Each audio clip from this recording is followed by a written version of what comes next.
नमस्कार, मैं हूं जयश्री नागदा और आप देख रहे हैं सीबीसी न्यूज राजस्थान का उदयपुर पोस्ट। इसमें है वो सारी खबरें जो आपके लिए जानना जरूरी है। तो आइए एक नजर डालते हैं आज की हेडलाइंस पर। कलेक्टर देवड़ा पॉजिटिव, शहर के 68 रोगियों सहित 86 नए केस मिले। 8117 पहुंचा कुल संक्रमितों का आंकड़ा। कलर प्रिंटर से छापे 500 के 1200 नोट, सब पर एक ही नंबर। पराठा सेंटर संचालक से पकड़ी 6 लाख के नकली नोटों की खेप। जेल में हुई रेड, सेंट्रल जेल में 2 महीनों में दूसरा छापा। 2.5 घंटे तलाशी में एक मोबाइल मिला। 17 सितंबर को भी मोबाइल और सिम कार्ड मिला था। पहले चरण में चुनाव के लिए फतह स्कूल और आर्ट्स कॉलेज में पहुंची 1638 ईवीएम। आज होगी सीलिंग। और रात का पारा 2.4 डिग्री बढ़कर 18.7 डिग्री पर। 3 दिन में मावठ की संभावना। दोपहर से पहले तक झीलों के आसपास और खुले क्षेत्र में दिखा धुंध का असर। और अब खबरें विस्तार से। कलेक्टर चेतन देवड़ा की रिपोर्ट कोरोना पॉजिटिव आई है। वे एसिम्प्टोमेटिक हैं और फिलहाल होम आइसोलेशन में हैं। मंगलवार को उदयपुर में 694 लोगों को टेस्ट करवाया गया था, जिनमें से 86 केस पॉजिटिव मिले हैं। 86 संक्रमितों में से 68 मरीज शहरी क्षेत्र में से हैं, जिनमें 21 क्लोज कॉन्टैक्ट वाले, 47 नए संक्रमित हैं। ग्रामीण क्षेत्र से 18 पॉजिटिव मरीजों में 1 कोरोना वॉरियर, 2 क्लोज कॉन्टैक्ट वाले, 15 नए संक्रमित मिले। कलेक्टर चेतन देवड़ा के कोरोना पॉजिटिव आने के बाद उनका चार्ज फिलहाल किसी को नहीं दिया गया है। देवड़ा जिला निर्वाचन अधिकारी भी हैं। जिले में 4 चरणों में होने वाले पंचायती राज चुनावों की शुरुआत 23 नवंबर से होगी। उप जिला निर्वाचन अधिकारी ओपी बुनकर के अनुसार पंचायती राज चुनाव में अगले 15 दिनों में ऐसा कोई काम नहीं है जो कि जिला निर्वाचन अधिकारी के हस्ताक्षर बिना नहीं हो सकता। जिला निर्वाचन अधिकारी का सीधा रोल नामांकन प्रक्रिया, नामांकन पत्रों की जांच और चुनाव चिन्ह आवंटन तक रहता है। उसके बाद मतगणना के दिन जिला निर्वाचन अधिकारी का प्रत्यक्ष रोल रहता है। बाकी के काम जिला निर्वाचन अधिकारी के मॉनिटरिंग में उप जिला निर्वाचन अधिकारी और एआरओ स्तर पर चलते रहते हैं। अब मतगणना का काम 8 दिसंबर को होना है, उसमें अभी काफी समय बाकी है। हालांकि जिला निर्वाचन अधिकारी के कोरोना संक्रमित होने की स्थिति देख राज्य सरकार या राज्य निर्वाचन आयोग चाहे तो किसी दूसरे अधिकारी को चार्ज दे सकते हैं। यह उनके अधिकार क्षेत्र का मामला है। उदयपुर में पराठा सेंटर संचालक से 6 लाख के नकली नोटों की खेप पकड़ी गई है। सुजनगढ़ गेट के पास ठेले पर पराठा सेंटर चलाने वाले से बरामद 500 के 1200 नोटों पर एक ही नंबर प्रिंट था, जबकि हर असली नोट पर यूनिक नंबर होता है। आरोपियों ने प्रिंट के लिए हल्का कागज काम में लिया था। पुलिस का अनुमान है कि अभियुक्तों ने नकली नोट छापने के लिए कलर प्रिंटर का उपयोग किया।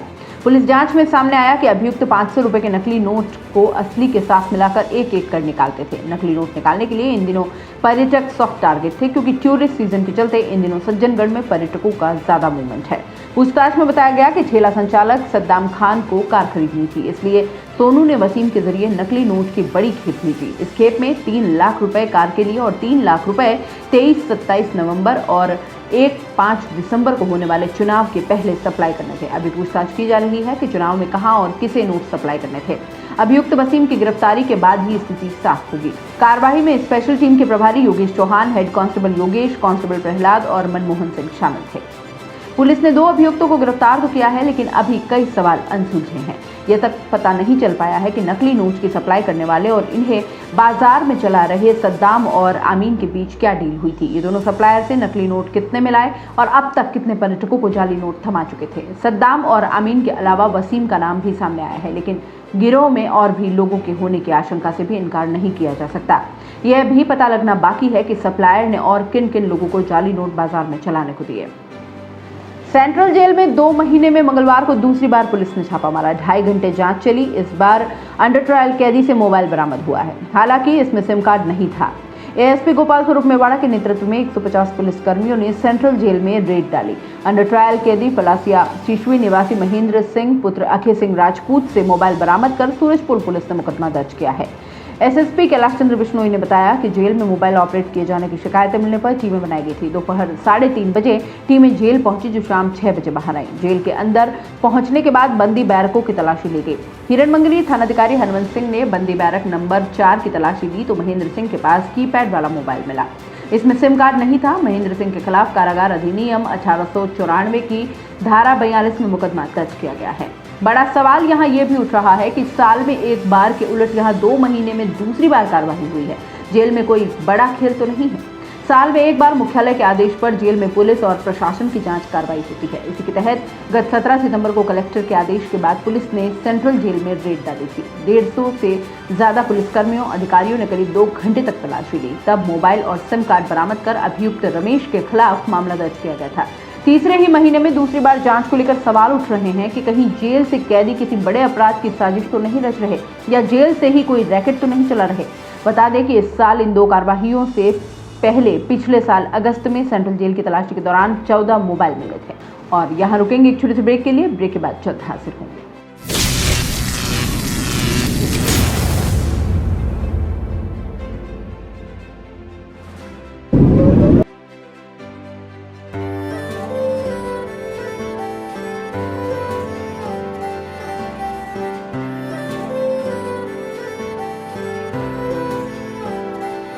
मारे आंगणे की तू है लाडली, मारे बगिया की तू है एक कली। मारे आंगणे की तू है लाडली, मारे बगिया की तू है एक कली। जद छोड़ के तू जाएगी हमें लाडो, याद तेरी घनी आएगी। मारे आंगणे की तू है लाडली, मारे बगिया की तू है एक कली। सोजतिया ज्वेलर्स, रिश्तों को नहीं दिलों को जोड़े। ब्रेक के बाद आपका स्वागत है। जिला परिषद सदस्य और पंचायत समिति सदस्यों के चुनाव को लेकर जिला स्तर पर तैयारियां तेज हो गई है। पहले चरण के चुनाव को लेकर मंगलवार को किशनपोल स्थित फराज खाने से 1638 ईवीएम फतेह स्कूल और आर्ट्स कॉलेज पहुंचाई गई। पहले चरण के लिए 5 पंचायत समिति क्षेत्रों में मतदान के लिए इन दोनों स्थानों से 22 नवंबर को मतदान दल रवाना होंगे और 23 को मतदान होगा। ईवीएम प्रकोष्ठ के प्रभारी बाल मुकुंद सावा और जिला निर्वाचन शाखा के राजेंद्र राठौर के निर्देशन में झाड़ोल और फलासिया पंचायत समिति क्षेत्र के मतदान के लिए 602 ईवीएम फतेह स्कूल पहुंचाई गई, जबकि कोटड़ा, सायरा और गोगुंदा पंचायत समिति क्षेत्र के मतदान के लिए 1036 ईवीएम आर्ट्स कॉलेज पहुंचाई गई। इनमें रिजर्व ईवीएम भी शामिल है। जिला निर्वाचन अनुभाग के प्रभारी मोहन सोनी ने बताया कि बुधवार को ईवीएम की सीलिंग होगी। 22 नवंबर को फतेह स्कूल और आर्ट्स कॉलेज से ही मतदान दल रवाना होंगे और 23 को पहले चरण का मतदान होगा। पहले चरण के चुनाव में झाड़ोल पंचायत समिति क्षेत्र में 138, पलासिया क्षेत्र में 112, कोटड़ा में 197, सायरा में 116 और गोगुंदा में 118 बूथों पर मतदान होगा। मतदान दलों की रवानगी और मतगणना को लेकर फतेह स्कूल और आर्ट्स कॉलेज में दिन भर कार्मिक तैयारियों में जुटे रहे। दोनों जगह पीडब्ल्यूडी और यूआईटी के इंजीनियर्स की टीमें भी सामान्य व्यवस्था के लिए लगाई गई हैं। पश्चिमी विक्षोभ के कारण प्रदेश में कई जगह मावठ की बारिश होने के बावजूद उदयपुर में तापमान में लगातार बढ़ोतरी का क्रम बना हुआ है। न्यूनतम तापमान में 2.4 डिग्री की और बढ़ोतरी होने से सर्दी का असर थोड़ा कम हुआ है। हालांकि मंगलवार को दोपहर से पहले तक झीलों के आसपास और खुले क्षेत्रों में धुंध का असर बना रहा। 3 दिनों में उदयपुर सहित मेवाड़ में कुछ जगह हल्की बारिश होने का अनुमान है। मौसम विभाग के अनुसार बीती रात न्यूनतम तापमान 18.6 डिग्री रहा। एक दिन पहले न्यूनतम तापमान 16.2 डिग्री रहा। दिन के तापमान में 4 डिग्री की कमी आई है। सोमवार को अधिकतम तापमान 30.6 डिग्री था, जो कि मंगलवार को घटकर 26.6 डिग्री हो गया। रात का पारा बढ़ने से सर्दी का असर थोड़ा कम हुआ है। मंगलवार को शहर में दिन भर बादल छाए रहे। सुबह का समय नजारा ऐसा रहा मानो बारिश का सीजन हो। दोपहर से पहले तक सज्जनगढ़ सहित फतेहसागर के आसपास की पहाड़ियां धुंध की ओट में छिपी नजर आई।